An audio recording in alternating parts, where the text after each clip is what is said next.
നമസ്കാരം. BMC news live കൊച്ചിയിലേക്ക് സ്വാഗതം. വാർത്തകൾ വായിക്കുന്നത് Anjitha Peter.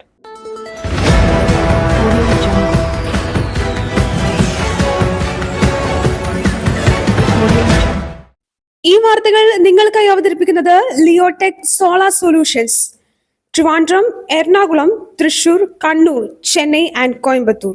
Powered by hi life Thottakkattukara, Josh Mall Mookkannur, cleanser, BMC film production and Nazareth villas.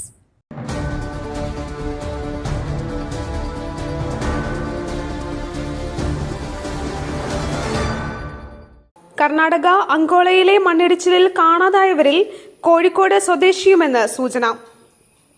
Karnataka അങ്കോളയിലെ മണ്ണിടിച്ചിലിൽ കാണാതായവരിൽ മലയാളിയുമെന്ന് സൂചന. കോഴിക്കോട് സ്വദേശി അർജുൻ എന്നയാളെ 3 ദിവസമായി കാണാനില്ലെന്ന് ബന്ധുക്കൾ അറിയിച്ചു. അർജുൻ ഓടിച്ച ലോറി മണ്ണിനടിയിൽപ്പെട്ടതായി ബന്ധുക്കൾ ആശങ്ക പ്രകടിപ്പിക്കുന്നു. തുടർച്ചയായി അർജുനെ ഫോണിൽ ബന്ധപ്പെടുമ്പോൾ ഫോൺ റിംഗ് ചെയ്യുന്നുണ്ടെന്നും ആരും എടുക്കുന്നില്ലെന്നും അപകടം നടന്നയിടമാണ് ഫോണിന്റെ ലൊക്കേഷനായി കാണുന്നതെന്നും അർജുന്റെ ബന്ധുക്കൾ പറഞ്ഞു.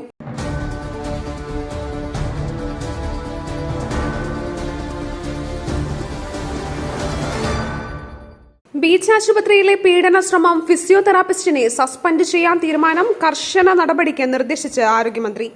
കോഴിക്കോട് ബീച്ച് ആശുപത്രിയിൽ രോഗിയെ പീഡിപ്പിക്കാൻ ശ്രമിച്ച ഫിസിയോതെറാപ്പിസ്റ്റിനെ സസ്പെൻഡ് ചെയ്യാൻ തീരുമാനം. ആശുപത്രിയിൽ വെച്ചുള്ള പീഡന ശ്രമത്തിൽ കർശന നടപടിയെടുക്കാൻ ആരോഗ്യവകുപ്പ് മന്ത്രി വീണ ജോർജ് നിർദ്ദേശം നൽകി.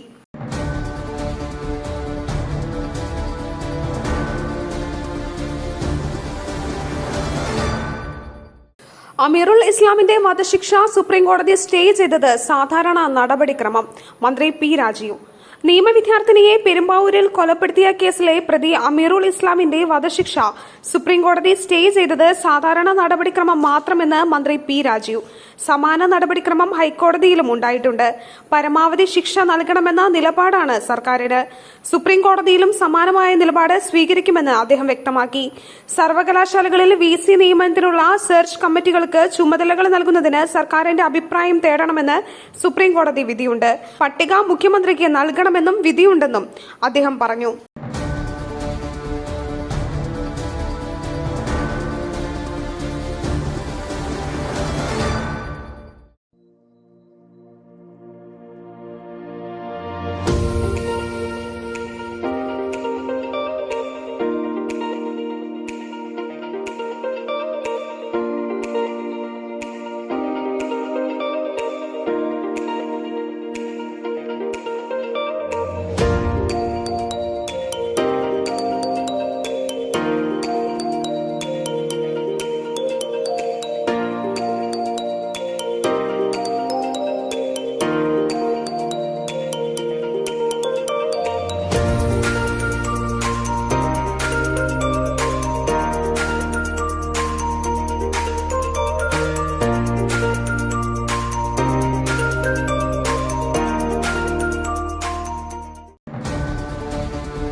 അങ്കോളയിലെ മണ്ണിടിച്ചിലിൽ ഇടപെട്ട് കർണാടക മുഖ്യമന്ത്രി. ADGPയോട് അന്വേഷിക്കാൻ നിർദ്ദേശം.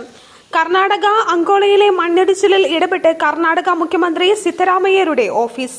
Karnataka law and order ADGP R ഹിതേന്ദ്രയോട് അന്വേഷിക്കാൻ നിർദ്ദേശം നൽകി. ഏറ്റവും ഒടുവിൽ റിംഗ് ചെയ്ത നമ്പർ കർണാടക സൈബർ സെല്ലിന് കൈമാറി.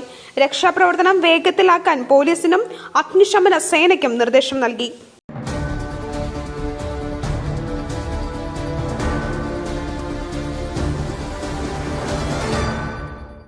TP കേസ് പ്രതികളുടെ ശിക്ഷാ ഇളവിനുള്ള കത്ത് മാധ്യമങ്ങൾക്ക് കിട്ടിയതിൽ അന്വേഷണം ഉത്തരവിട്ട് ആഭ്യന്തര വകുപ്പ്. TP ചന്ദ്രശേഖരൻ വധക്കേസിലെ പ്രതികൾക്ക് ശിക്ഷാ ഇളവ് നൽകാൻ ശുപാർശ ചെയ്ത കത്ത് പുറത്തായതിൽ സംസ്ഥാന ആഭ്യന്തര വകുപ്പ് അന്വേഷണത്തിന് ഉത്തരവിട്ടു. പോലീസിനോടും ജയിൽ വകുപ്പിനോടും സംഭവം അന്വേഷിക്കാൻ ആവശ്യപ്പെട്ട് ആഭ്യന്തര വകുപ്പ് ഉത്തരവിറക്കി. 1 മാസത്തിനകം റിപ്പോർട്ട് സമർപ്പിക്കാനാണ് നിർദ്ദേശം.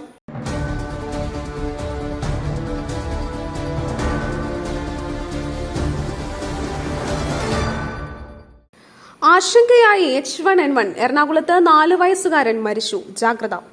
എറണാകുളത്ത് H1N1 ബാധിച്ച് ചികിത്സയിലായിരുന്ന 4 വയസ്സുകാരൻ മരിച്ചു. ആലങ്ങാട് ഓളനാട് സ്വദേശി ലിയോൺ ലിബു ആണ് മരിച്ചത്.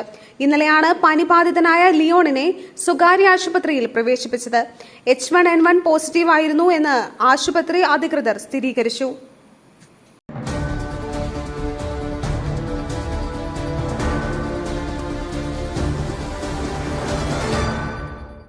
ഉയർച്ചയ്ക്ക് ശേഷം തിരിച്ചിറങ്ങിയ സ്വർണ്ണവില. ഇന്നത്തെ നിരക്കുകൾ അറിയാം. ഒരു ഉയർച്ചയ്ക്ക് ശേഷം സംസ്ഥാനത്തെ സ്വർണ്ണവില വീണ്ടും കുറഞ്ഞു. ഗ്രാമിന് 45 രൂപ വീതവും പവന് 360 രൂപ വീതവുമാണ് കുറഞ്ഞത്. ഇതോടെ സംസ്ഥാനത്ത് 1 ഗ്രാം സ്വർണത്തിന് 6815 രൂപയായി. 1 പവൻ സ്വർണത്തിന് 54,520 രൂപയും നൽകേണ്ടി വരും.